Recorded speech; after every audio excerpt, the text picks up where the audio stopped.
Hello, everyone.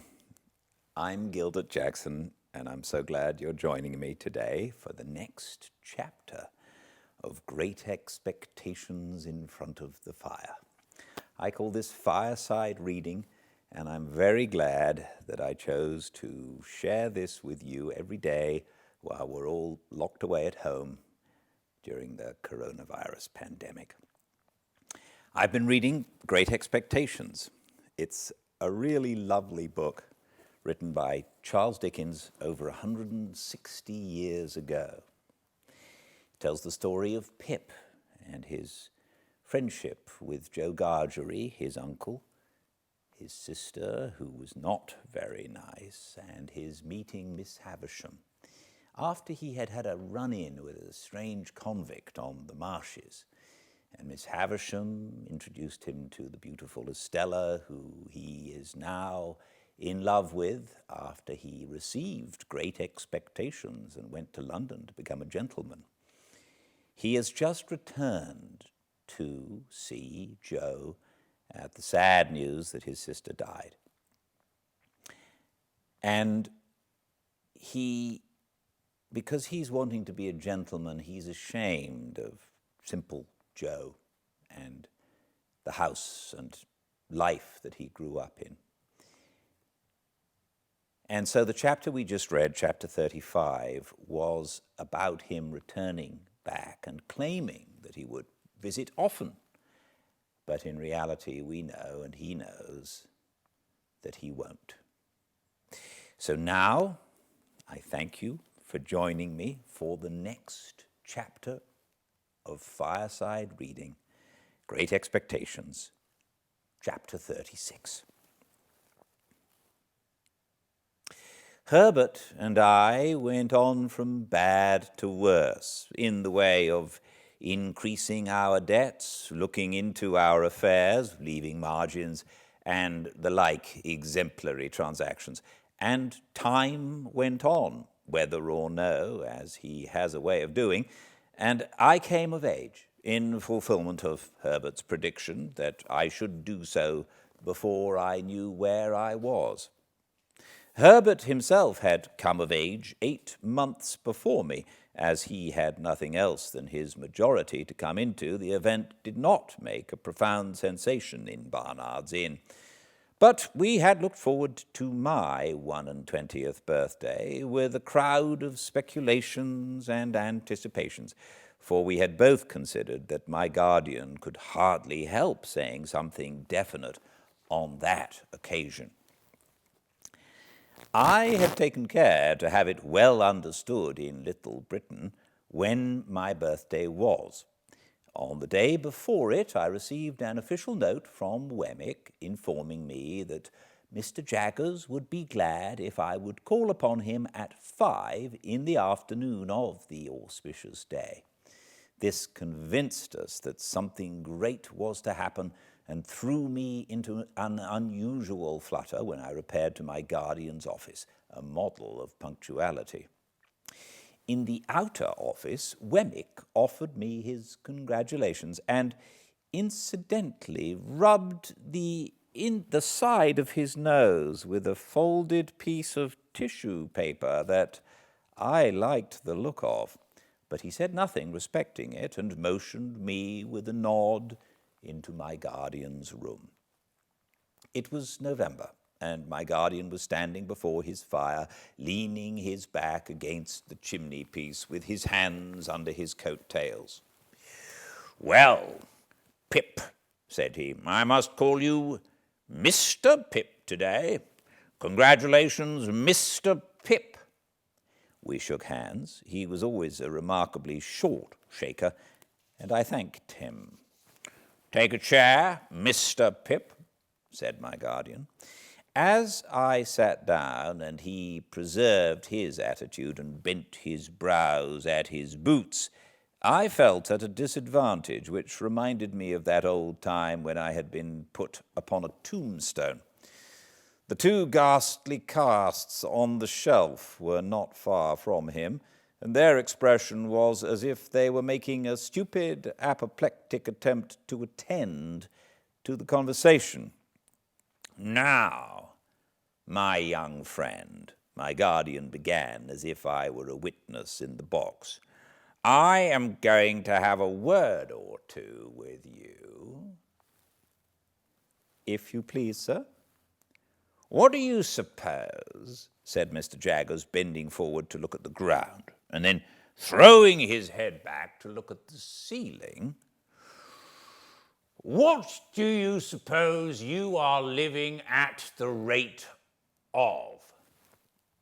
"At the rate of, sir?"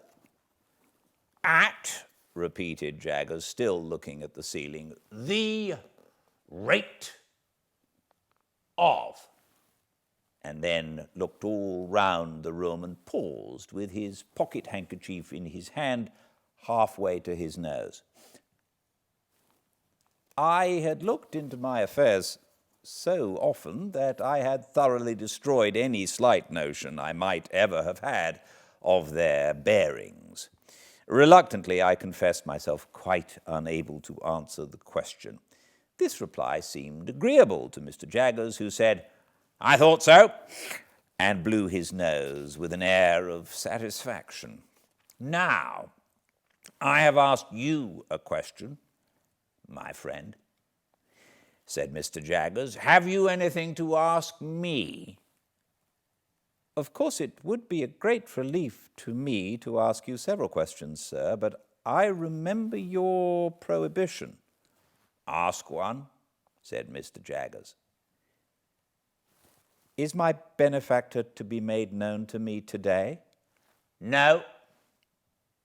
"Ask another." "Is that confidence to be imparted to me soon?" "Waive that a moment," said Mr. Jaggers, "and ask another."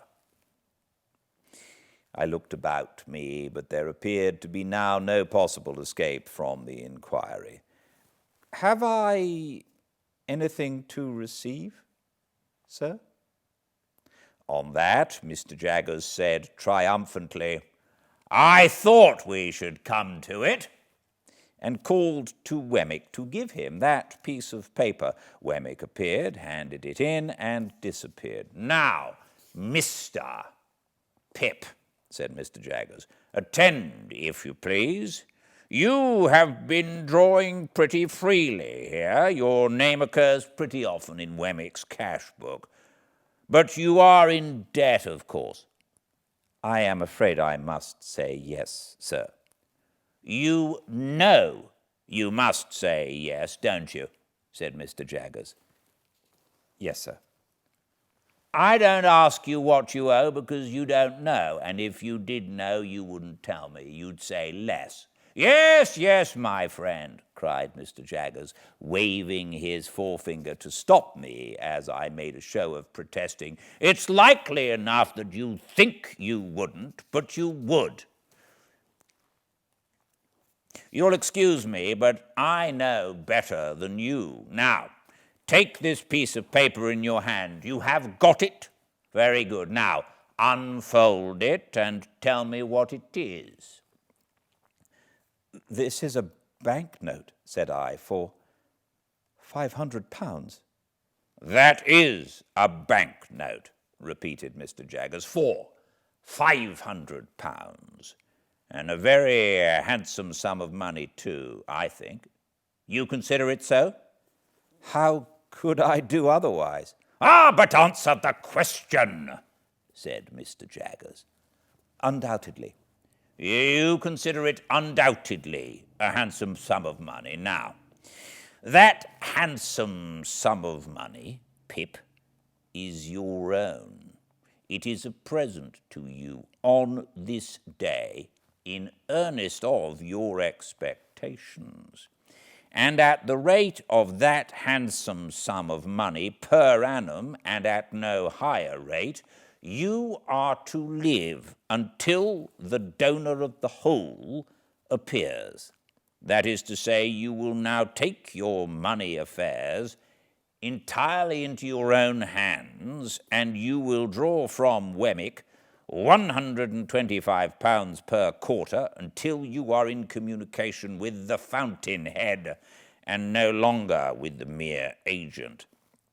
As I have told you before, I am the mere agent. I execute my instructions, and I am paid for doing so. I think them injudicious, but I am not paid for giving any opinion on their merits.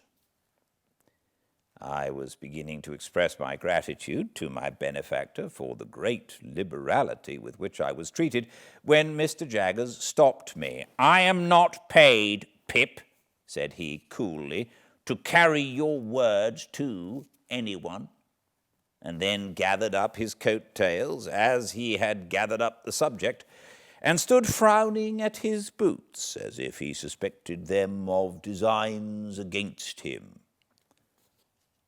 After a pause, I hinted, "There was a question just now, Mr. Jaggers, which you desired me to waive for a moment. I hope I am doing nothing wrong in asking it again." "What is it?" said he.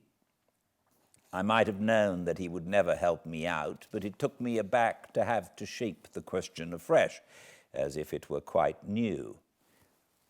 "Is it likely," I said, after hesitating, "that my patron, the fountainhead you have spoken of, Mr. Jaggers, will soon—" There I delicately stopped. "Will soon what?" asked Mr. Jaggers. "That's no question as it stands, you know." "Will soon come to London," said I, after casting about for a precise form of words, "or summon me anywhere else." "Now, here," replied Mr. Jaggers, fixing me for the first time with his dark, deep-set eyes, "we must revert to the evening when we first encountered one another in your village. What did I tell you then, Pip?" "You told me, Mr. Jaggers, that it might be years hence when that person appeared." "Just so," said Mr. Jaggers. "That's my answer." As we looked full at one another, I felt my breath come quicker in my strong desire to get something out of him, and as I felt that it came quicker, and as I felt that he saw that it came quicker, I felt that I had less chance than ever of getting anything out of him. "Do you suppose it will still be years hence, Mr. Jaggers?" Mr. Jaggers shook his head, not in negativing the question, but in altogether negativing the notion that he could anyhow be got to answer it, and the two horrible casts of the twitched faces looked, when my eyes strayed up to them, as if they had come to a crisis in their suspended attention and were going to sneeze. "Come," said Mr. Jaggers, warming the backs of his legs with the backs of his warmed hands. "I'll be plain with you, my friend Pip. That's a question I must not be asked. You'll understand that better when I tell you it's a question that might compromise me. Come, I'll go a little further with you.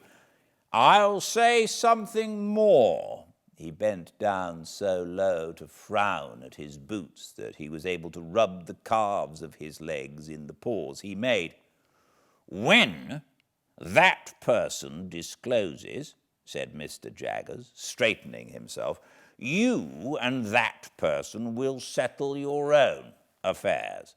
When that person discloses, my part in this business will cease and determine. When that person discloses, it will not be necessary for me to know anything about it. And that's all I have got to say." We looked at one another until I withdrew my eyes and looked thoughtfully at the floor. From this last speech, I derived the notion that Miss Havisham, for some reason or no reason, had not taken him into her confidence as to her designing me for Estella, that he resented this and felt a jealousy about it, or that he really did object to that scheme and would have nothing to do with it. When I raised my eyes again, I found that he had been shrewdly looking at me all the time and was doing so still.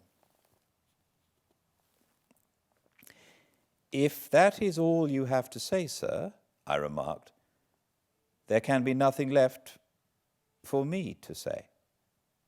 He nodded assent and pulled out his thief-dreaded watch and asked me where I was going to dine. I replied at my own chambers with Herbert. As a necessary sequence, I asked him if he would favour us with his company, and he promptly accepted the invitation.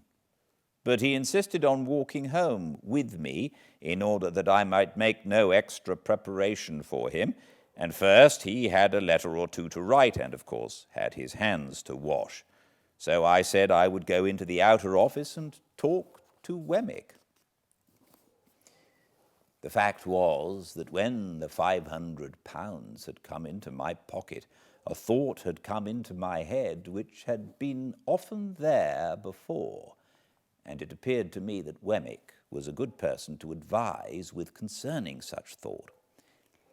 He had already locked up his safe and made preparations for going home. He had left his desk, brought out his 2 greasy office candlesticks, and stood them in line with the snuffers on a slab near the door, ready to be extinguished. He had raked his fire low, put his hat and greatcoat ready, and was beating himself all over the chest with his safe key as an athletic exercise after business. "Mr. Wemmick," said I want to ask your opinion. I am very desirous to serve a friend."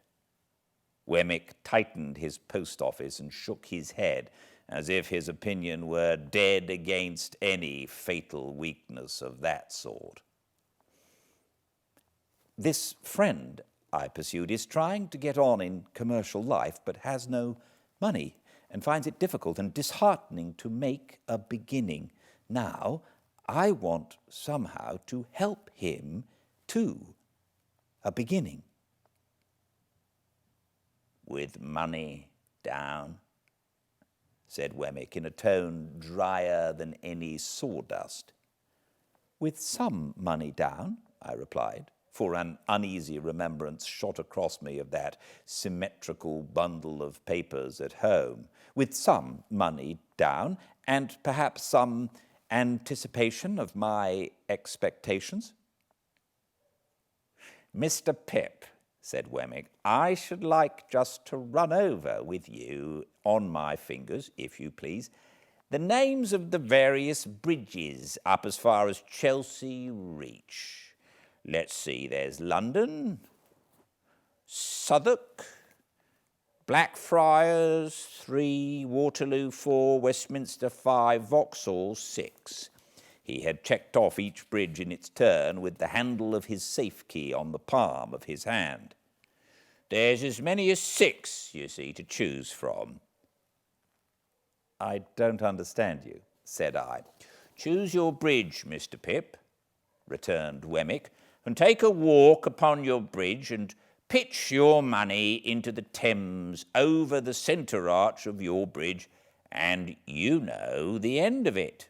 Serve a friend with it, and you may know the end of it too, but it's a less pleasant and profitable end."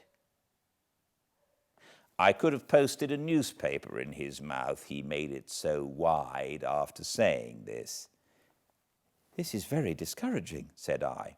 "Meant to be so," said Wemmick. "Then is it your opinion," I inquired with some little indignation, "that a man should never—" "Invest portable property in a friend," said Wemmick. "Certainly he should not, unless he wants to get rid of the friend, and then it becomes a question how much portable property it may be worth to get rid of him." "And that," said I, "is your deliberate opinion, Mr. Wemmick?" "That," he returned, "is my deliberate opinion in this office." "Ah," said I, pressing him, for I thought I saw him near a loophole here. "But would that be your opinion at Walworth?" "Mr. Pip," he replied with gravity, Woolworth is one place, and this office is another. Much as the aged is one person and Mr. Jaggers is another. They must not be confused together. My Woolworth sentiments must be taken at Woolworth. None but my official sentiments can be taken in this office. Very well, said I, much relieved. Then I shall look you up at Woolworth. You may depend upon it. Mr. Pip, he returned, you will be welcome there, in a private and personal capacity. We had held this conversation in a low voice, well knowing my guardian's ears to be the sharpest of the sharp. As he now appeared in his doorway, towelling his hands, Wemmick got on his greatcoat and stood by to snuff out the candles. We all three went into the street together, and from the doorstep Wemmick turned his way, and Mr. Jaggers and I turned ours. I could not help wishing more than once that evening that Mr. Jaggers had an aged in Gerrard Street, or a stinger, or a something, or a somebody to unbend his brows a little. It was an uncomfortable consideration on a 21st birthday that coming of age at all seemed hardly worth while in such a guarded and suspicious world as he made of it. He was 1,000 times better informed and cleverer than Wemmick, and yet I would 1,000 times rather have had Wemmick to dinner. And Mr. Jaggers made not me alone intensely melancholy, because after he was gone, Herbert said of himself, with his eyes fixed on the fire, that he thought he must have committed a felony and forgotten the details of it. He felt so dejected and guilty.